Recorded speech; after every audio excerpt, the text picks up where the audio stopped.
नमस्कार दोस्तों, analyser app में आपका स्वागत है। अभिनंदन स्वीकार कीजिए। चलिए दोस्तों, हम पंचायत एवं ग्रामीण विकास विभाग का प्रशासकीय प्रतिवेदन 2024-25 पर चर्चा कर रहे थे, जिसके तहत दोस्तों हम मनरेगा योजना को, सामाजिक अंकेक्षण इकाई को, प्रधानमंत्री आवास योजना को पढ़ चुके हैं तथा पंचायत एवं ग्रामीण विकास विभाग के जो स्ट्रक्चर होता है, मूल ढांचा होता है, उस पर भी हम चर्चा कर चुके हैं।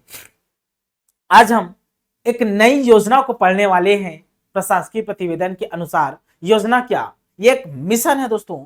मिशन में लक्ष्य रखा जाता है और उन लक्ष्यों को अचीव किया जाता है। योजना कम, मिशन ज्यादा ही है, इसे मिशन मोड पे चलाया गया है। ठीक, तो राष्ट्रीय ग्रामीण आजीविका मिशन, सर्दी हो गया थोड़ा सा। ठीक, तो राज्य ग्रामीण आजीविका मिशन दो स्तर पे चलाया जाता है। एक राष्ट्रीय ग्रामीण आजीविका मिशन, राष्ट्रीय, और दूसरा राज्य ग्रामीण आजीविका मिशन। चाहे आपसे राष्ट्रीय ग्रामीण आजीविका मिशन पूछे या राज्य ग्रामीण आजीविका मिशन पूछे, किस महापुरुष के नाम पे रखा गया है, तो आंसर होना चाहिए दीनदयाल उपाध्याय। दीनदयाल उपाध्याय के नाम पे ये दोनों मिशन का नाम है। दीनदयाल अंत्योदय योजना, इसी को कहा जाता है राज्य ग्रामीण आजीविका मिशन। इसे मिशन इसलिए कहा जाता है क्योंकि इसे मिशन मोड पे चलाया गया है। मिशन मोड पे प्रारंभ किया गया था, मतलब इसके कुछ लक्ष्य होते हैं, उन लक्ष्यों को प्राप्त करना होता है। ठीक ठीक, इससे पहले दोस्तों कुछ कंसेप्ट है, उस कंसेप्ट को मैं पूरा कर देता हूं, आपके सोच को मैं डेवलप कर देता हूं, उसके बाद हम इस फैक्ट पे आएंगे, थ्योरी पे आएंगे। ठीक है ना, चलिए।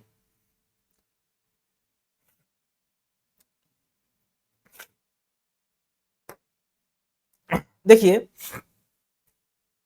अब राज्य ग्रामीण आजीविका मिशन या राष्ट्रीय ग्रामीण आजीविका मिशन को पढ़ने से पहले कुछ आपके कंसेप्ट है, आपके सोच को मैं डेवलप कर देता हूं, तब जाके दोस्तों कोई प्रोग्राम को पढ़ा जाता है कि इसके पीछे पर्पस क्या है, मेन पर्पस क्या है, क्यों प्रोग्राम चलाया जाता है। ठीक, तो दोस्तों हम बात करते हैं समावेशी विकास की। ठीक, हम बात करते हैं, क्या कट गया,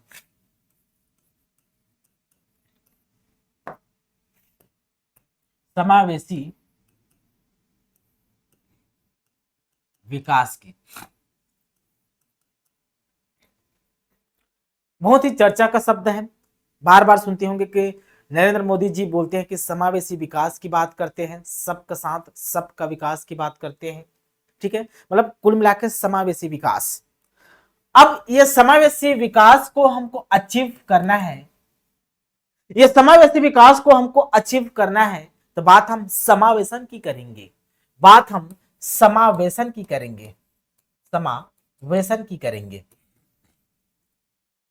ठीक, बात हम समावेशन की करेंगे, क्योंकि दोस्तों समावेशन से ही समावेशी विकास को अचीव किया जा सकता है।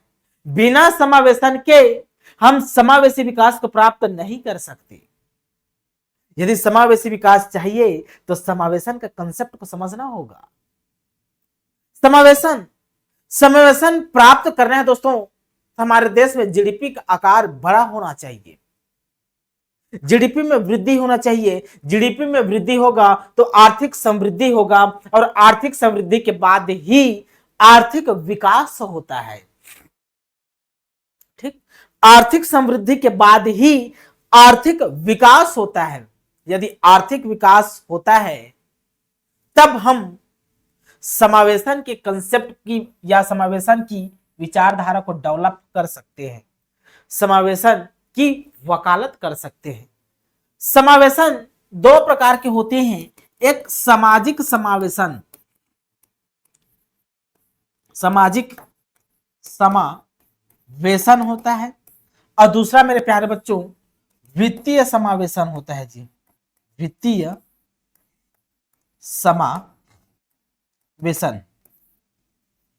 वित्तीय समावेशन, राइट।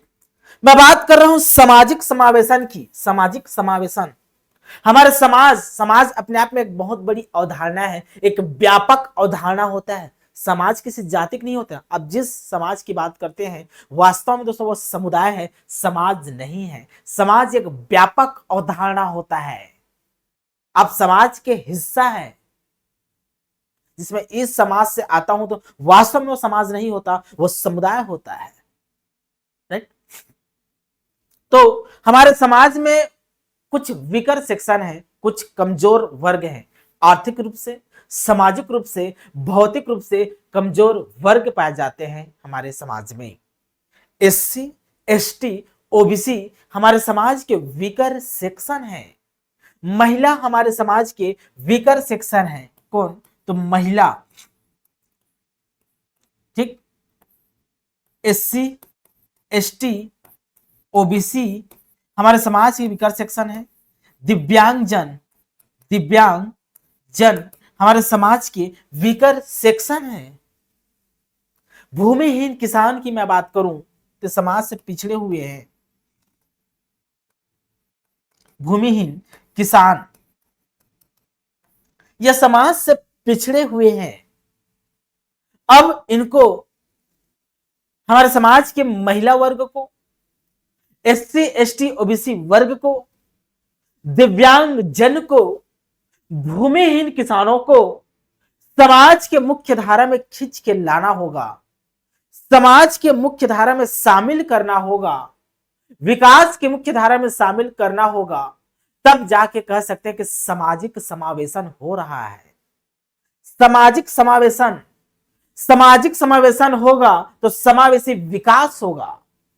बिना सामाजिक समावेशन के हम समावेशी विकास की परिकल्पना नहीं कर सकते।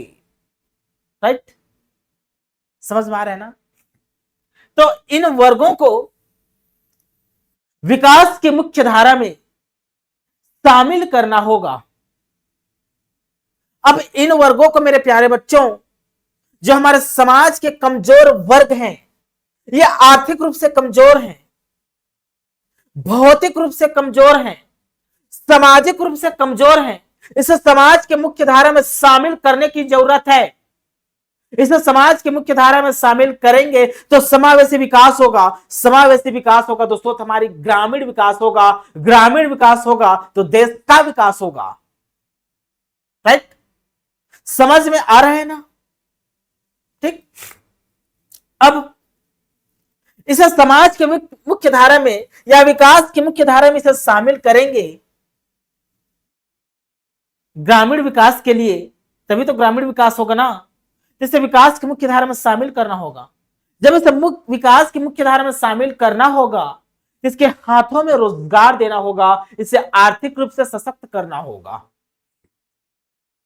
इसके हाथों में रोजगार देना होगा, इसे आर्थिक रूप से सशक्त करना होगा, या इसे आर्थिक रूप से प्रोत्साहित करना होगा। इसे रोजगार के लिए, स्वरोजगार के लिए प्रोत्साहित करना होगा। इसके लिए क्या कर सकते हैं? इसके लिए कोई संगठन का निर्माण कर सकते हैं। इसके मतलब इन वर्ग को आर्थिक रूप से सशक्त बनाने के लिए हमारे समाज में बहुत सारे गरीब वर्ग हैं। इसमें मैं लिख देता हूं गरीब वर्ग में सभी वर्ग शामिल हो जाते हैं। गरीब वर्ग, इन गरीब वर्ग को दोस्तों आर्थिक रूप से, सामाजिक रूप से, भौतिक रूप से सशक्त करना है तो इनके लिए कुछ संगठन का निर्माण करना होगा, गठन करना होगा। इसके लिए सेल्फ हेल्प ग्रुप का गठन करना पड़ेगा, स्व सहायता समूह का गठन करना पड़ेगा, और इन संगठनों को वित्तीय सहायता देना पड़ेगा ताकि ये स्वरोजगार को प्राप्त कर सके। जब ये स्वरोजगार को प्राप्त करेंगे, रोजगार से जुड़ेंगे तो आर्थिक रूप से सशक्त होंगे और हमारे समाज के जो विकास सेक्शन, इसका क्या होगा? कल्याण होगा। तब हम ग्रामीण विकास की बात कर सकते हैं कि हमारा ग्रामीण विकास हो रहा है। ठीक। सामाजिक समावेशन हो रहा है। तो सामाजिक समावेशन की कड़ी में मेरे प्यारे बच्चों, इनको संगठन की जरूरत है, इन्हें सेल्फ हेल्प ग्रुप की जरूरत है, इन्हें वित्तीय सहायता की जरूरत है। जब वित्तीय सहायता की बात करेंगे तो वित्तीय समावेशन की मुद्दा उठेगा, वित्तीय समावेशन की हम वकालत करेंगे, तब जाके तो ये आर्थिक रूप से सशक्त हो पाएंगे ना। इसके लिए विभिन्न विभिन्न विभिन्न प्रोग्राम चलाने की जरूरत है, इन्हें प्रशिक्षण देने की जरूरत है, तभी तो स्वरोजगार को प्राप्त कर पाएंगे ना। प्रशिक्षण के इनके लिए प्रशिक्षण की आवश्यकता है, ट्रेनिंग की आवश्यकता है, इन्हें प्रशिक्षण दिया जाएगा ताकि स्वरोजगार को प्राप्त कर सके, रोजगार क्रिएट किया जा सके। समझ में आ रहा है ना कि नहीं आ रहा है? तो इसके लिए सरकार को कुछ स्टेप उठाने पड़ेंगे, कुछ कदम उठाने पड़ेंगे सरकार को। इसी के तहत पहला कदम उठाया गया 1978 में। इसी के तहत मेरे प्यारे बच्चों पहला कदम उठाया गया 1978 में। नाम है प्रोग्राम का IRDP, integrated rural development program, जो कि सामाजिक समावेशन पे ही कार्य करता है, वित्तीय समावेशन पर ही क्या कार्य करता है। ये हमारे समाज के कमजोर वर्ग को आर्थिक रूप से सशक्त बनाने के लिए, उन्हें रोजगार देने के लिए, उनकी स्वतंत्रता के लिए यह कार्य करता है। कुछ इस योजना में दोस्तों, इसके तहत बहुत सारी योजनाएं, प्रशिक्षण देने का कार्य भी किया जाता था। गंगा कल्याण योजना हो गया, ट्राइसेम हो गया, बहुत सारी प्रोग्राम इसके तहत चलाए गए जो ग्रामीण अर्थव्यवस्था को, ग्रामीण क्षेत्र के लोगों को आर्थिक रूप से सशक्त बनाया जा सके। कुछ वजह से दोस्तों यह सफल नहीं हो पाया, इसकी कुछ कमियां थी। इन कमियों को दूर करने के लिए इसे रिप्लेस करके एक नया प्रोग्राम लाया गया, SGSY। यह प्रोग्राम कब लाया गया? तो 1 अप्रैल 1999 को लाया गया था। 1 अप्रैल 1999 को स्वर्ण जयंती ग्राम स्वरोजगार योजना, स्वर्ण जयंती ग्राम स्वरोजगार योजना SGSY 1 अप्रैल 1999 में इसकी शुभारंभ की गई थी। किंतु इस योजना में भी कुछ कमियां थी, ड्रॉबैक थी, ऋण संबंधी मुद्दा थी इसमें। इन ऋण संबंधी मुद्दे को दूर करने के लिए कुछ समितियों का गठन किया जाता है, फिर इसको सही नहीं पाया जाता है, फिर इसको रिप्लेस करके 3 जून 2011 को एक नई समिति का, एक नई योजना, एक नया मिशन लाया जाता है। उस मिशन का नाम है राष्ट्रीय ग्रामीण आजीविका मिशन। राष्ट्रीय ग्रामीण आजीविका मिशन, और इसे मिशन मोड पे चलाया गया। राष्ट्रीय ग्रामीण आजीविका मिशन 3 जून 2011 को इसकी शुभारंभ होती है। राष्ट्रीय ना, यह राज्य नहीं लिखा है, क्योंकि अभी एक और डेट पढ़ाऊंगी जिसमें राज्य लिखा रहेगा और 2013 की बात होगी, उसमें मैं 2011 की बात कर रहा हूं। 2011 में 3 जून 2011 को राष्ट्रीय ग्रामीण आजीविका मिशन की क्या होती है? शुरुआत होती है, जो कि SGSY को क्या करता है? रिप्लेस करता है। अब ये मिशन मोड पे इसको प्रारंभ किया गया था। इसी के तहत आज का हमारा जो टॉपिक है, राज्य ग्रामीण आजीविका मिशन, जिसे छत्तीसगढ़ में बिहान कहा जाता है। ठीक, चलिए यहां तक कंसेप्ट क्लियर हो गया होगा। तो आते हैं हम आज के हमारे टॉपिक पे। दीनदयाल अंत्योदय योजना राज्य ग्रामीण आजीविका मिशन। ठीक, इसके प्रस्तावना को पहले पढ़ते हैं हम, प्रस्तावना पे चर्चा करते हैं। क्या कहता है देखिए, स्वर्ण जयंती ग्राम स्वरोजगार योजना, इसकी शुभारंभ कब हुई थी मेरे प्यार बच्चों? अगर आपसे कोई पूछे तो 1 अप्रैल 1999 बोलना है। SGSY कहा जाता है इसे। स्वर्ण जयंती ग्राम स्वरोजगार योजना का शुभारंभ कब हुआ था? तो 1 अप्रैल 1999 को हुआ था। 1 अप्रैल 1999 को हुआ था। 1 अप्रैल 1999 को हुआ था, नहीं भूलना है। ठीक, इसी योजना को स्वर्ण जयंती ग्राम स्वरोजगार योजना का पुनर्गठन करके इसे समाप्त करते हुए एक नया रूप दिया जाता है, मतलब इसे समाप्त करके एक नया रूप दिया गया। उस रूप का नाम है, दिनांक कब दिया गया, दिनांक 1 अप्रैल 2013। 1 अप्रैल 2013 से राज्य ग्रामीण आजीविका मिशन, राज्य ग्रामीण आजीविका मिशन संपूर्ण प्रदेश में लागू किया गया, संपूर्ण प्रदेश में लागू किया गया है। संपूर्ण प्रदेश में क्या किया गया है, तो लागू। देखिए कुछ समय पहले मैं 3 जून 2011 का डेट बताया, वो है राष्ट्रीय ग्रामीण आजीविका मिशन का। यहां पर एक डेट है 1 अप्रैल 2013, यह है राज्य ग्रामीण आजीविका मिशन। तो राज्य ग्रामीण आजीविका मिशन कब से लागू है छत्तीसगढ़ में, तो 1 अप्रैल 2013 से। 1 अप्रैल 2013 से दीनदयाल अंत्योदय योजना राज्य ग्रामीण आजीविका मिशन को लागू किया गया था। ठीक ठीक, सब पूरे प्रदेश में लागू किया गया। किसको पुनर्गठित करके, तो स्वर्ण जयंती ग्राम स्वरोजगार योजना को पुनर्गठित करके इसे लागू किया गया था, एक नया रूप दिया गया। ठीक, प्रदेश में राज्य ग्रामीण आजीविका मिशन के संचालन हेतु, अब इसको रेगुलेट करने के लिए, संचालित करने के लिए, संचालन हेतु छत्तीसगढ़ ग्रामीण आजीविका संवर्धन समिति का, किसके द्वारा इसको संचालित किया जाता है पूछेगा, ठीक है ना। राज्य ग्रामीण आजीविका मिशन को संचालित किसके द्वारा किया जाता है, तो आंसर होगा छत्तीसगढ़ ग्रामीण आजीविका संवर्धन समिति।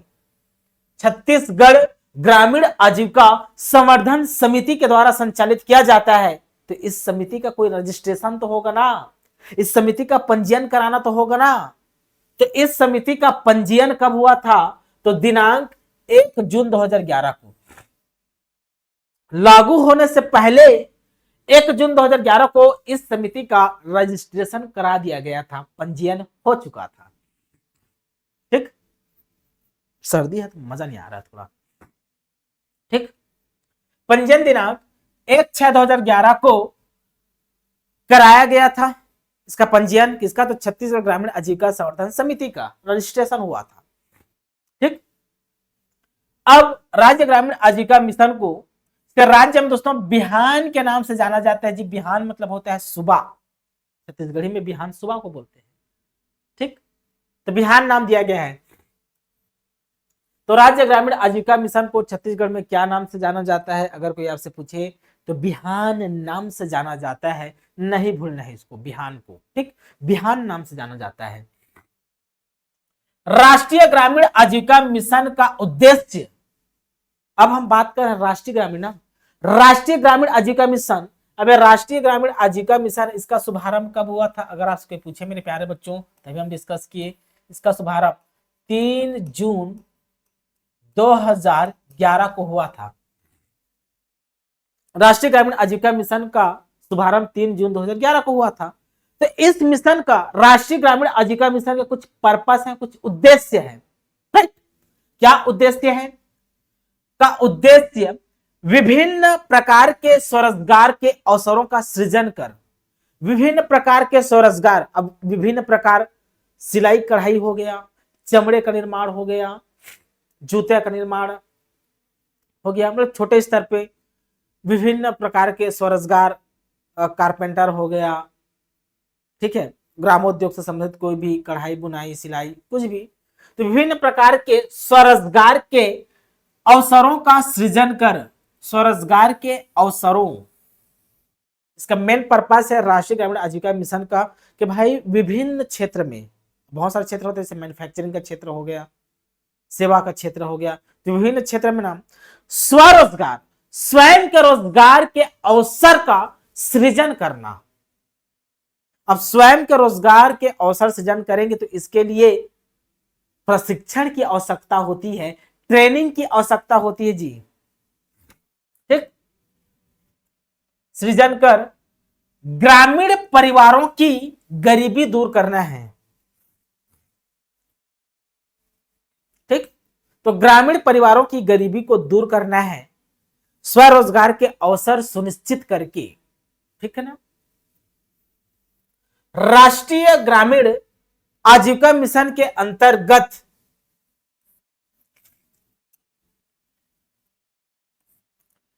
समुदाय आधारित समूहों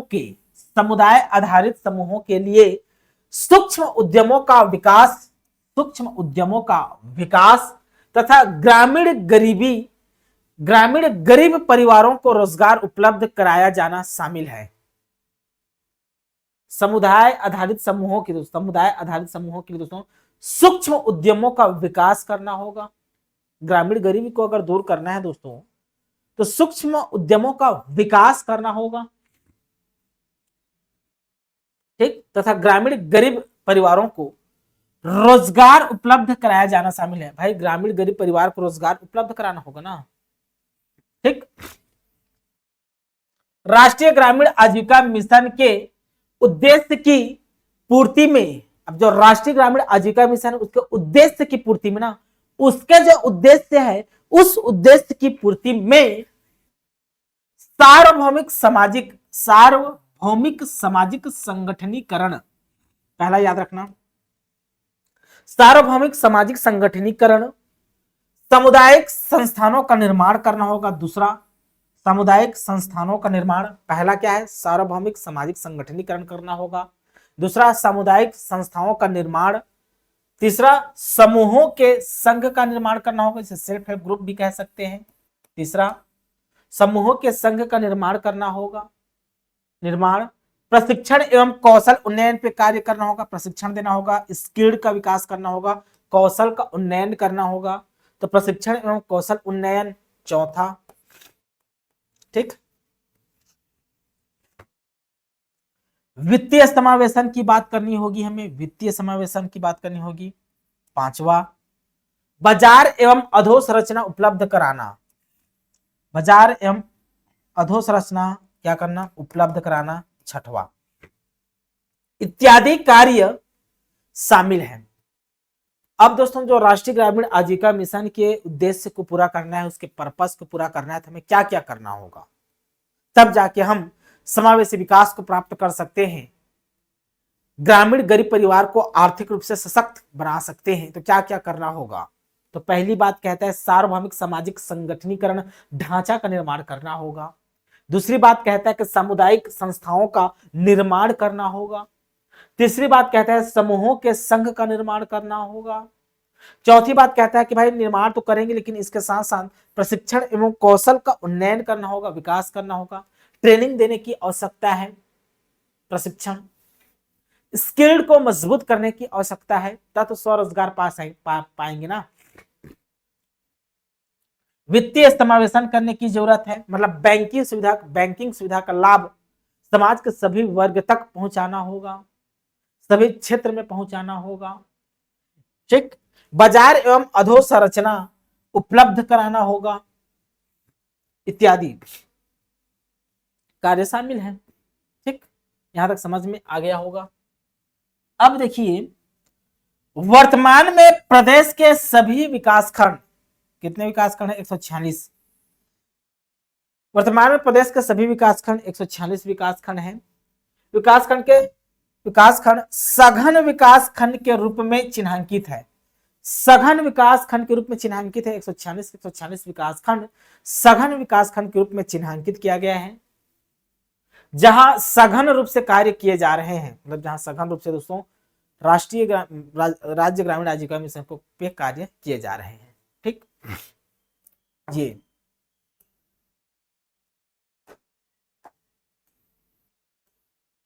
अब पहला पॉइंट है इसके तहत देखिए सामाजिक समावेशीकरण।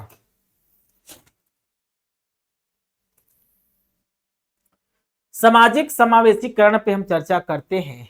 क्या कहता है छत्तीसगढ़ राज्य ग्रामीण आजीविका मिशन, छत्तीसगढ़ राज्य ग्रामीण आजीविका मिशन जिसे बिहान कहा गया है, तो बिहान को नहीं भूलना है, बिहान कहा जाता है राज्य ग्रामीण आजीविका मिशन को, राष्ट्रीय ग्रामीण आजीविका मिशन को, तो सही आंसर होगा राज्य ग्रामीण आजीविका मिशन को बिहान कहा जाता है, ठीक। तो छत्तीसगढ़ राज्य ग्रामीण आजीविका मिशन बिहान का क्रियान्वयन इम्प्लीमेंट ग्राउंड लेवल पे इम्प्लीमेंट क्रियान्वयन वर्तमान में प्रदेश के समस्त जिलों के, वर्तमान में प्रदेश के समस्त जिले मतलब 33 के 33 जिलों के समस्त विकास खंड मतलब 146 विकास खंडों में, हमारे छत्तीसगढ़ में कुल कितने विकास खंड है जी, तो 146 विकास खंड है। 146 विकास खंडों में आंतरिक सीआरपी रणनीति के माध्यम से, आंतरिक सीआरपी रणनीति के माध्यम से किया जा रहा है। तो इसका क्रियान्वयन 146 विकास खंड में 33 के 33 जिलों में आंतरिक सीआरपी रणनीति के माध्यम से इंप्लीमेंट किया जा रहा है। तो आंतरिक सीआरपी रणनीति, कौन सी रणनीति के माध्यम से पूछेगा, तो आंतरिक सीआरपी रणनीति के माध्यम से। ठीक, इस अभियान के अंतर्गत प्रदेश के ग्रामीण गरीब एवं वंचित समुदाय, हमारे जो छत्तीसगढ़ प्रदेश है इसमें जो ग्रामीण गरीब परिवार है, ग्रामीण गरीब एवं कुछ वंचित समुदाय है जो समाज से वंचित है। कौन कौन वंचित है, तो विशिष्ट पिछड़ी आदिम जनजाति, विशेष पिछड़ी जनजाति जी, पीवीटी जी, जैसे बैगा हो गया, कमार हो गया, कोरवा हो गया, पहाड़ी कोरवा, ठीक, पंडो हो गया, भुंजिया हो गया, अबुझमाड़िया हो गया, ये हमारे समाज के क्या है दोस्तों, वंचित समुदाय है, वंचित वर्ग है। जो विशेष पिछड़ी जनजाति है ये वंचित समुदाय है। विकलांग हो गया दोस्तों, वैसे तो विकलांग शब्द का प्रयोग नहीं करना चाहिए, इसके जगह पे दिव्यांग शब्द का प्रयोग करना चाहिए। दिव्यांग वर्ग ये वंचित समुदाय है। भूमिहीन जो परिवार दोस्तों वो भी वंचित समुदाय में आते हैं। जो विधवा है या परित्यक्ता है ये सब सब वंचित समुदाय है। इन सब को टारगेट करते हुए आदि के परिवारों को प्राथमिकता से मतलब प्रायोरिटी से, प्राथमिकता से समूह में जोड़कर, स्व सहायता समूह में जोड़कर या अन्य कोई समूह में जोड़कर योजना के अंतर्गत लाभान्वित किया जा रहा है। तो ग्रामीण गरीब परिवार को या हमारे समाज के जो वंचित समुदाय है उसे दोस्तों समूह में जोड़कर इस योजना का क्रियान्वयन किया जा रहा है। समूह, तो इसके तहत समूह की बात होगी और सबसे बड़े समूह निकल कर आती है इसमें स्व सहायता समूह, सेल्फ हेल्प ग्रुप। आगे हम चर्चा करेंगे इसके बारे में। ठीक,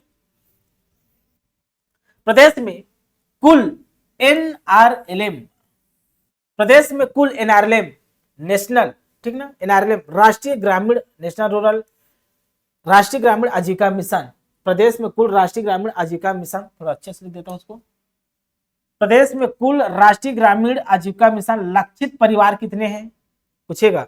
चलिए बताइए, हमारे छत्तीसगढ़ में राष्ट्रीय ग्रामीण आजीविका मिशन के तहत लक्षित परिवार कितने हैं, कितने परिवार को लक्ष्य किया गया कि इसको गरीबी रेखा से ऊपर उठाना है।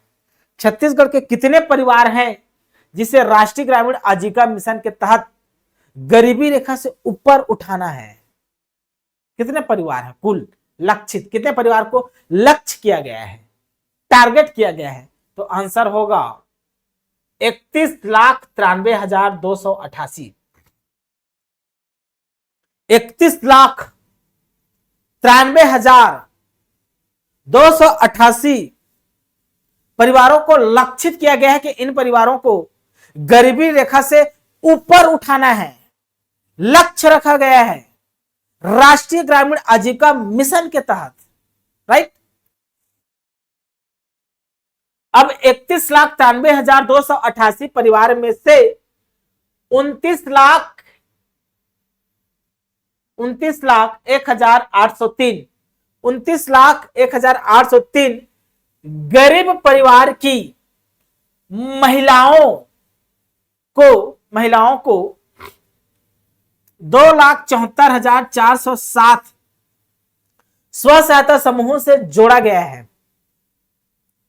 ठीक ना। देखिए लक्षित परिवार कितने हैं, तो 31,93,288, इनमें से ना 29,01,803 गरीब परिवार के महिलाओं को 2,74,407 सेल्फ हेल्प ग्रुप में जोड़ा जा चुका है। मतलब कितने सेल्फ हेल्प ग्रुप है, 2,74,407 सेल्फ हेल्प ग्रुप में इन महिलाओं को जोड़ा जा चुका है, जो महिला सशक्तिकरण का एक बड़ा उदाहरण है, महिला सशक्तिकरण को प्रमोट करता है, राइट। जोड़ा गया है। ठीक, प्रदेश में गठित स्व सहायता समूह को, देखिए स्व सहायता समूह को आवश्यक सहयोग करने हेतु, अब स्व सहायता समूह को सरकार की तरफ से सहयोग किया जाता है, सरकार सहयोग करते हैं, तो सहयोग करने हेतु कुल कुल 15,243 ग्राम संगठन एवं 572 संकुल स्तरीय संगठन का गठन किया गया है। अब जो प्रदेश में जितने भी स्व सहायता समूह गठित किए गए हैं उसकी सहायता के लिए कुल 15,243 ग्राम संगठन एवं 572 संकुल स्तरीय संगठन का गठन किया गया है। इसके सहायता से स्व सहायता समूह कार्य करता है। ठीक, अब तक इस योजना के अंतर्गत गठित स्व सहायता समूह ग्राम संगठन, संकुल स्तरीय संगठन एवं विकसित सामुदायिक संवर्गों की अद्यतन प्रगति परिशिष्ट वन पर दर्शित है, परिशिष्ट प्रदर्शित है। आगे हम चर्चा करेंगे जब परिशिष्ट पढ़ेंगे। तो ये यहां तक कंसेप्ट आपका क्लियर हुआ कि नहीं हुआ, बता दीजिए। ठीक,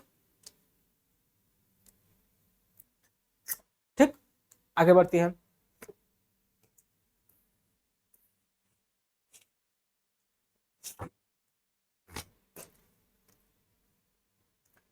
वन पॉइंट वन बात करते हैं हम, सीआरपी चक्र। सीआरपी चक्र, अब पूछेंगे सर ये सीआरपी चक्र क्या होता है? सीआरपी साइकिल, तो चलिए पहले पढ़ देता हूं उसके बाद मैं चर्चा करूंगा। ठीक है ना, सीआरपी चक्र होता है इसमें, तो राज्य ग्रामीण आजीविका मिशन के तहत सीआरपी साइकिल को पढ़ेंगे।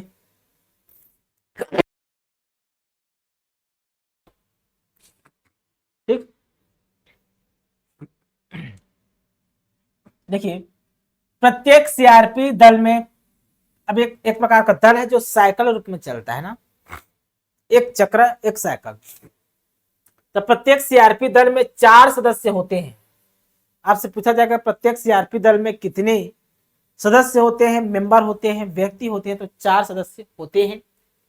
अब एक चक्र के दौरान, जब ये एक चक्र के दौरान होते हैं ना, 30 दिवस का होता है इसका। एक चक्र कितने दिन का होता है? तो 30 दिन का। एक चक्र के दौरान 30 दिन के लिए, 30 दिवस के लिए संकुल के अंतर्गत 2 गांव, मतलब एक संकुल है, उस संकुल के अंतर्गत 2 गांव, एक गांव में 15 दिन के लिए 15 दिवस प्रति ग्राम, 15 15 दूनी 30, मतलब 2 गांव। एक गांव में 15 दिन रुकते हैं, फिर वहां कंप्लीट हो जाता है, दूसरे गांव जाते हैं, वहां 15 दिन रुकते हैं। 15 दिवस प्रति ग्राम में रहकर गरीब परिवार की महिलाओं का चिन्हांकन करते हैं कि भाई ये महिला गरीब परिवार से संबंधित है, गरीब परिवारों का चिन्हांकन करते हैं। फिर चिन्हांकन करके उन महिलाओं को स्व सहायता समूह सेल्फ हेल्प ग्रुप से जोड़ते हैं, उनका प्रबंधन एवं मैनेजमेंट के लिए प्रशिक्षण देते हैं कि कैसे प्रबंधन किया जाता है, कैसे मैनेजमेंट किया जाता है, इसके संबंध में प्रशिक्षण दिया जाता है।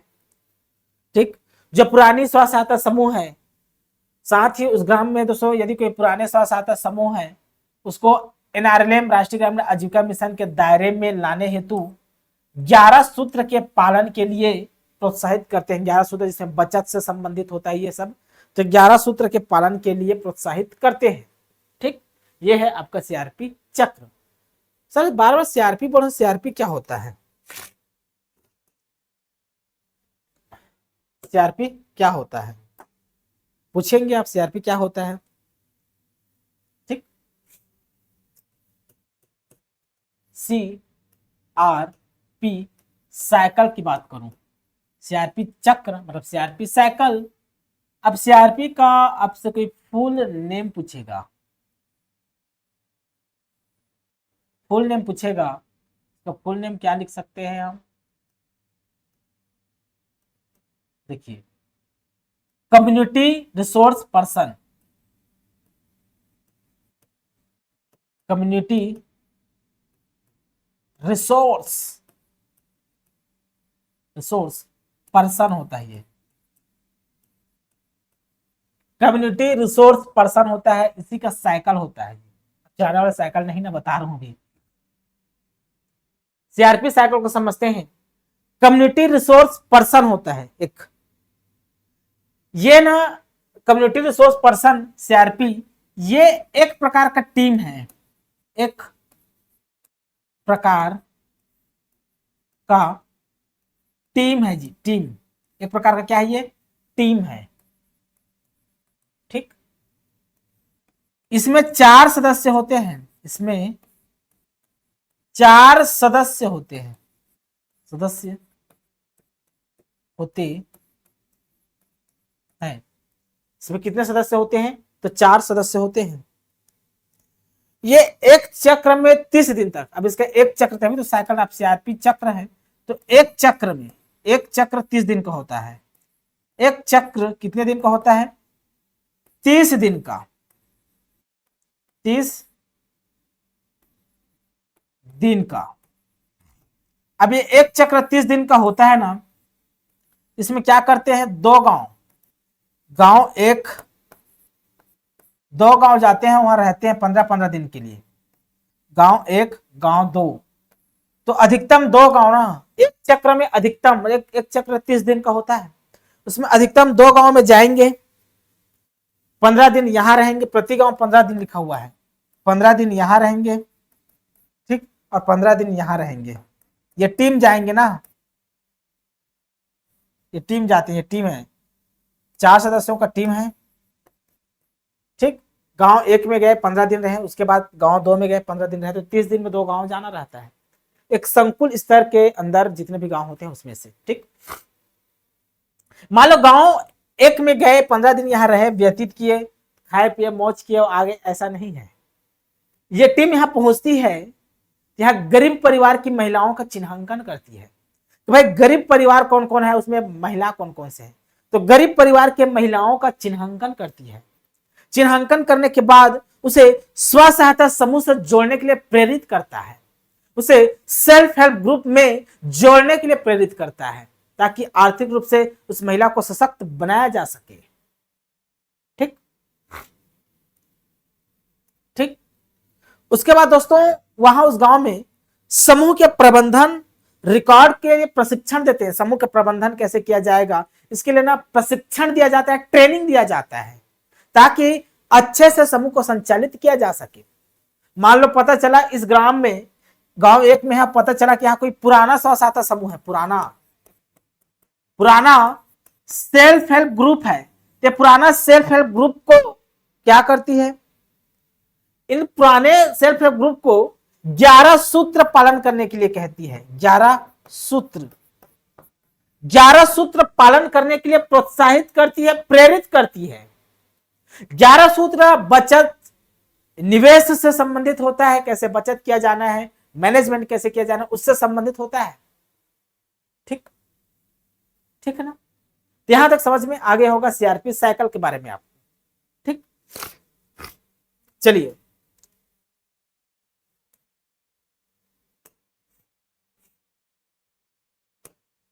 अब हम आते हैं model CLF, model CLF, model CLF.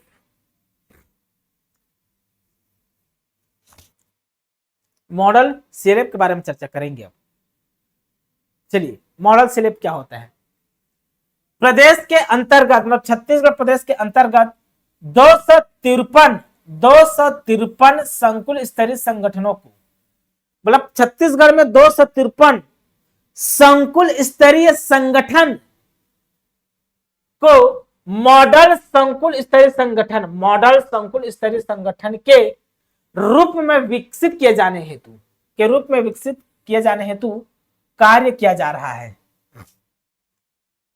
Model CLF, model CLF क्या है कि हमारे छत्तीसगढ़ में ना 253 संकुल स्तरीय संगठन है, 253 संकुल स्तरीय संगठन है, ऑर्गेनाइजेशन है।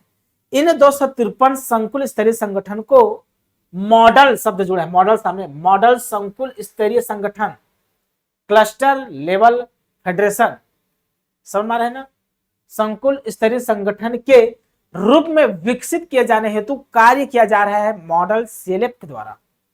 इसी को मॉडल सीएलएफ कहा गया है। चयनित संकुल स्तरीय संगठनों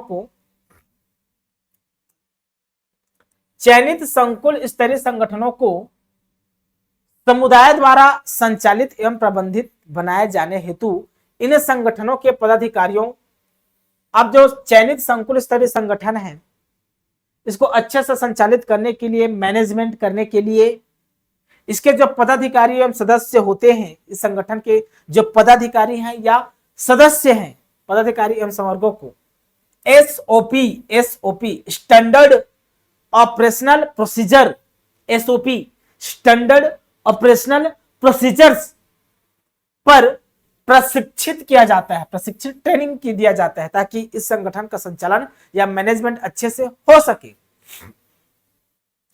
इसे भी लागू किया जा रहा है। संगठनों को वित्तीय रूप से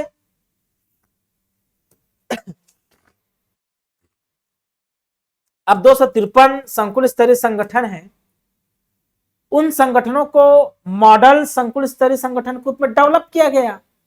इसके लिए क्या करना पड़ेगा, उस संगठन के जो पदाधिकारी होते हैं, सदस्य होते हैं, उन सदस्यों को प्रशिक्षण देने की आवश्यकता है, ट्रेनिंग देने की आवश्यकता है। और इस संगठन को कार्य करने के लिए पैसे की जरूरत तो होगी ना, रोकड़ा की जरूरत होगी ना। तो वित्तीय सहायता के रूप में दोस्तों आत्मनिर्भर बनाए जाने के उद्देश्य से इन संगठनों को वित्तीय आत्मनिर्भर बनाए जाने के उद्देश्य से वेबिलिटी गैप फंड प्रदान किया जाने का प्रावधान है। वेबिलिटी गैप फंड प्रदान किया जाता है जी, ऐसा प्रावधान है, किया जाता है।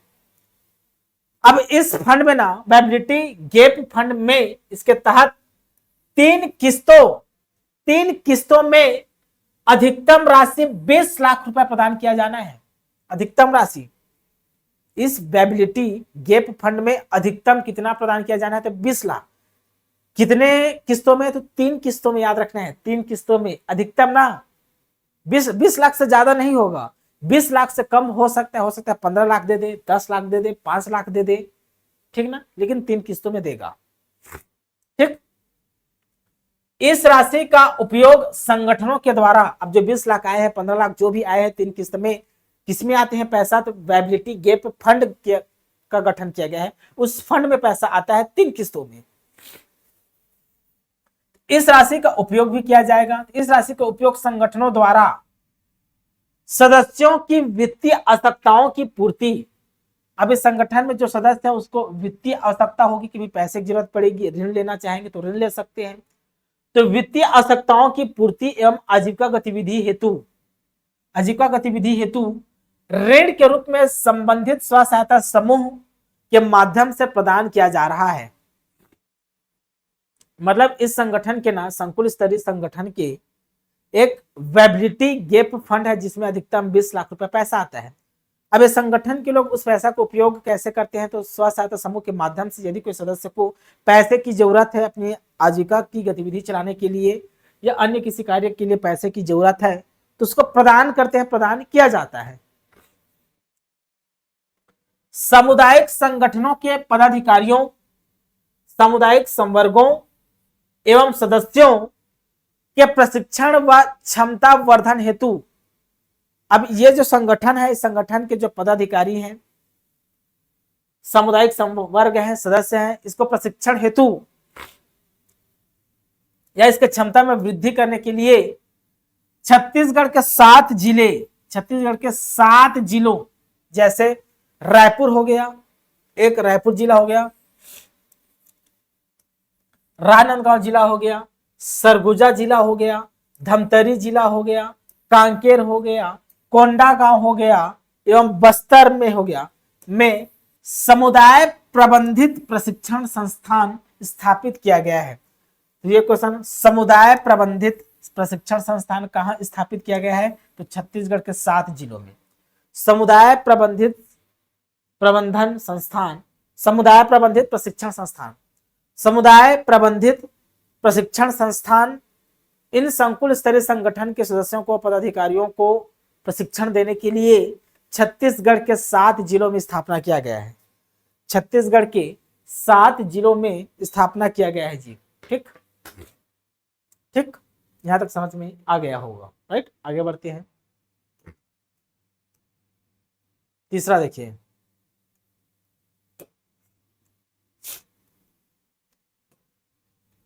सामाजिक समावेशन एवं सामाजिक विकास।